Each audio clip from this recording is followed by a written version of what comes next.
दोस्तों आज की इस वीडियो के अंदर मैं आपको बताऊंगा कि जीएसटी के अंदर जीएसटीआर 2A और जीएसटीआर 2B क्या होते हैं। तो यहाँ पे मैंने अपना जो जीएसटी का पैनल है वो ओपन किया हुआ है और इसमें जब मैं यहाँ पे क्लिक करता हूँ फाइल रिटर्न पे, और अभी मैं जो है नवंबर मंथ का GSTR 1 फाइल मैं कर चुका हूँ। और उसी के अंदर जब आप मंथ वाइज अगर कोई जीएसटी रिटर्न फाइल करते हैं, जैसे GSTR 1, और GSTR 1 आप फाइल करने के बाद GSTR 3 भी फाइल करते हैं। तो जब आप GSTR 1 फाइल करते हैं तो उसी के साथ में आपको जो है दो टेबल देखने को मिलती है, GSTR 2A और GSTR 2B। तो अब इसके अंदर क्या होता है कि दोनों ही, हालांकि आप देखेंगे कि दोनों के अंदर अगर आप डाटा चेक करेंगे तो जो डाटा आपको GSTR 2 के ए के अंदर देखने को मिलता है वही डाटा आपको 2B के अंदर देखने को मिलता है। तो यहाँ पर 2A जो होता है, यानी कि आपने जहाँ से भी अपना माल जो है या मटेरियल अगर आप परचेज़ करते हैं वो आपकी जीएसटी जो इनवॉइस आपको इशू किए जाते हैं उसका आईटीसी क्लेम अगर आपको चेक करना होता है तो आप यहाँ पे GSTR 2A के अंदर आप चेक करते हैं। और ये जो 2A है ये टेबल, ये इसके अंदर जो भी डाटा फीड किया जाता है, यानी कि कोई भी जैसे आपने जहाँ से भी बिल आपको इशू किया जाता है और वो आपको जब GSTR 1 अपनी फाइल करता है तो फाइल करने के साथ ही उसका इफ़ेक्ट आपको 2A के अंदर देखने को मिल जाता है। और जब आप मैं इसके 2A पे, अब जैसे आज की अगर मैं डेट की बात करूं तो आज जैसे 13 दिसंबर है, और GSTR 1 को फाइल करने के बाद जो 2A होता है इसके अंदर जब आप क्लिक करते हैं तो यहाँ पे दिखा देता हूँ कि जो B2B इनवॉइस होते हैं आपके, वो सारे के सारे आपको इसके अंदर B2B इनवॉइस के अंदर देखने को मिलते हैं। और इसके साथ ही आपके क्रेडिट नोट होते हैं या डेबिट नोट होते हैं वो आपको इसके अंदर देखने को मिलते हैं। तो जो B2B इनवॉइस है वो आपको GSTR 2A के अंदर, अगर कोई भी आपका जैसे GST इनवॉइस है वो जब भी आपका GSTR 1 यानी फाइल करेगा तो उस केस में जब भी वो फाइल करेगा वो इफ़ेक्ट आपको इसके अंदर देखने को मिल जाता है GSTR 2A के अंदर। और अब मैं जैसे वापस बैक जाता हूँ और अब यहाँ पर मैं थोड़ा सा आपको ये समझाने की कोशिश करता हूँ कि 2A और 2B में फ़र्क क्या है। तो वापस मैंने यहाँ पे सेलेक्ट किया नवंबर मंथ और यहाँ पे मेरा GSTR 1 मैंने फ़ाइल किया हुआ है। अब यहाँ पे मैं एक चीज़ आपको दिखाता हूँ कि इसके अंदर GSTR 2A जो कि एक डायनेमिक है। डायनेमिक से मतलब ये होता है कि इसका डाटा चेंज होता रहता है, यानी कि कोई इसके अंदर जैसे ही अभी आप चेक करेंगे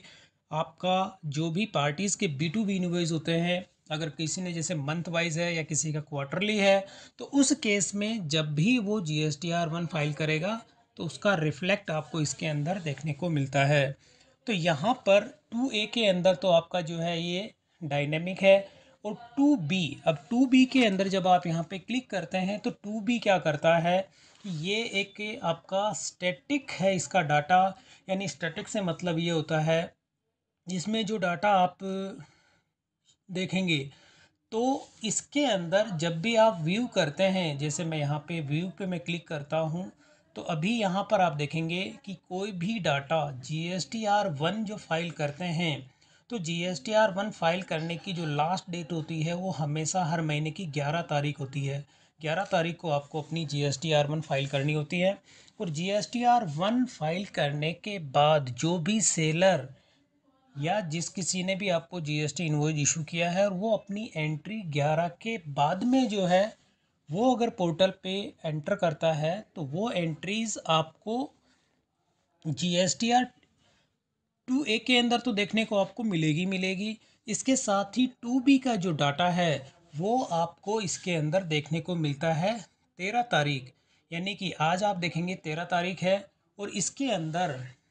आज की डेट यानी कि 14 तारीख को ये डेटा अपडेट होगा आज रात को 12 बजे। तो 12 बजे के बाद में जितने भी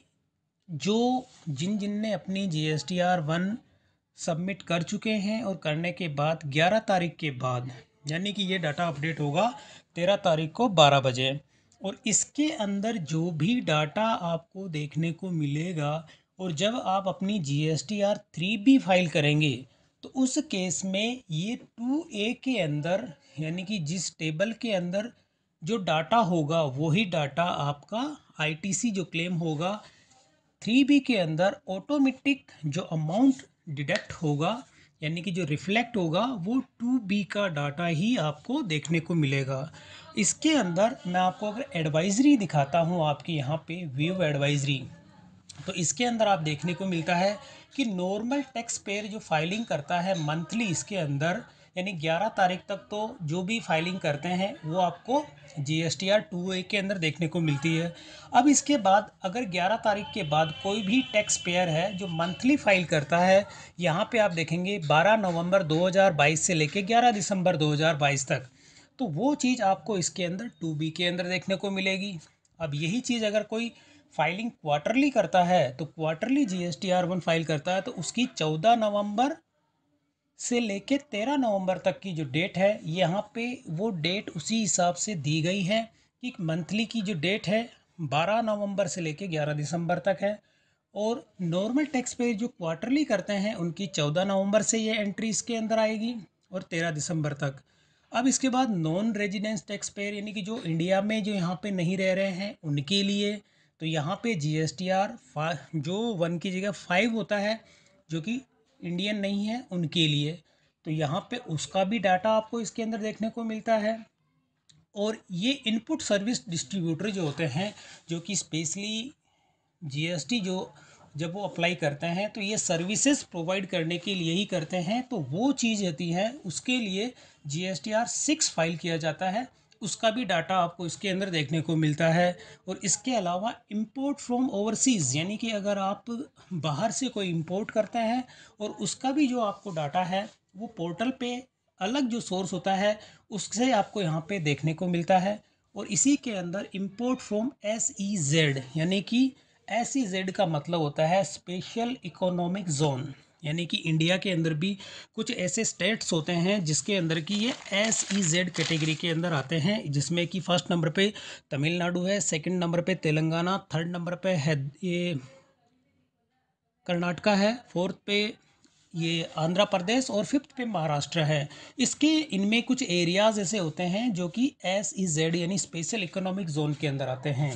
तो वहाँ से भी जो है पोर्टल पे एंट्री शो हो जाती है। तो ये सारा का सारा डाटा आपका अपडेट होगा ये 13 दिसंबर, ये सॉरी हर महीने की जो होती है 13 जो डेट होती है उसको 12 बजे, यानी कि कभी भी अगर आप अपना GSTR 3 भी फाइल करते हैं तो वो हमेशा 13 तारीख के बाद ही आप अपना पोर्टल पे 3B फाइल करें। तो अगर मैं इसकी एडवाइजरी जो है इसको अगर आप डाउनलोड करना चाहते हैं तो जैसे आप डाउनलोड करते हैं तो PDF फॉर्मेट के अंदर ये डाउनलोड होती है और इसके अंदर पूरी की पूरी ये गाइडलाइन दी गई है जो कि आप इसको अच्छे से स्टडी कर सकते हैं। तो ये पूरी की पूरी एडवाइजरी है जो कि 4 पेज की है, इसके अंदर आप अपने हिसाब से इसको जो है स्टडी करें और स्टडी करने के बाद ही आप अपना जो है GSTR 3B फाइल करें। तो अभी यहाँ पर मैं इसको जब बैक करता हूँ और यहाँ पर आप देखेंगे कि अभी किसी भी तरह का कोई भी डाटा इसके अंदर शो नहीं हो रहा है। तो मैं कल जब अपना GSTR 3B फाइल करूँगा तो अपनी नेक्स्ट वीडियो के अंदर मैं आपको दिखाऊँगा कि GSTR 2B के अंदर कितना मेरा ITC क्लेम शो कर रहा है, और इसके साथ ही 2B के अंदर जो है ये जब डाटा अपडेट हो जाएगा, अपडेट होने के बाद में आपको इसके अंदर कितना जो है इनपुट आए यानी कि जो टैक्स की जो लाइबिलिटीज़ होती हैं वो इसके अंदर कौन कौन सी पार्टीज़ हैं उनकी डिटेल आपको इसके अंदर देखने को मिलती है, वो सारी की सारी मैं अपनी जो नेक्स्ट वीडियो है उसके अंदर आपको मैं इसका अपडेट दे दूंगा। तो अभी मैं वापस यहाँ पे करता हूँ बैक टू डैशबोर्ड, और यहाँ पर मैं अभी आपको 2A के अंदर दिखा देता हूँ B2B इनवॉइस जो होते हैं। अब जैसे यहाँ पे B2B इनवॉइस दिखाता हूँ व्यू, और ये B2B इनवॉइस, तो यहाँ पर अभी आप देखेंगे कि जितनी भी पार्टीज़ हैं उनके सबके मेरे यहाँ पे B2B इनवॉइस हैं जो कि मुझे रिसीव हो गए, और यहाँ पे आप उनकी डेट देखेंगे यानी 10 दिसंबर, 11 दिसंबर, 13 दिसंबर को, और यहाँ पे 9 दिसंबर, 11 दिसंबर। इसके सेकंड नंबर के पेज पे दिखा देता हूँ, इनकी भी डेट आपको देखने को मिलती है। तो अब यही डिटेल आपको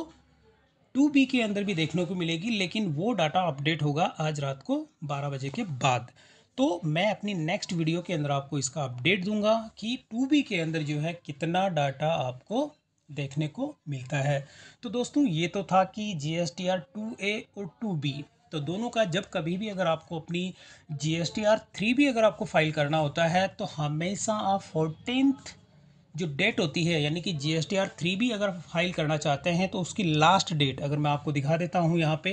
जैसे मैं नवंबर मंथ सेलेक्ट करता हूं और यहाँ पर GSTR 1 की जो डेट होती है वो 11 होती है, और GSTR 3B की जो होती है मंथली की डेट, ड्यू डेट यहाँ पे आप देखेंगे कि 20 होती है। हर मंथ की जो है 20 डेट्स जो होती है उससे पहले आपको अपना GSTR